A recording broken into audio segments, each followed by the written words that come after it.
அழகு தெய்வமாக வந்த பழனிமலை மீதில் நிற்கும் அழகு தெய்வமாக வந்த பழனிமலை மீதில் நிற்கும் ஆதிசக்தி என்னை தந்தபாலன்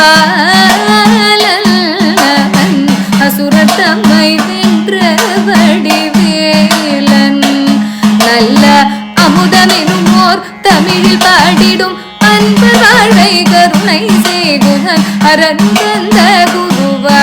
குருவாமுயசீலன்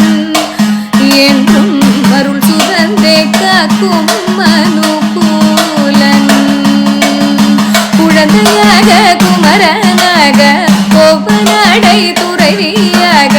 குழந்தையாக குமரனாக கோவனடை துறைவியாக கோலம் கொள்ளும் காட்சி என்ன சொல்வேன் கண்டு உருமாய வினைகள் யாவும் வெல்வேன் இந்த குவலயத்திலோர் கலியுக பெரு பரதனாய் திகழ்ந்தருளும் கந்தனை கும்பிட்டென்றன் பின்னிகள் நீங்கி மகிழ்வேன் உள்ள குமுறல் போய்ந்தே நல்ல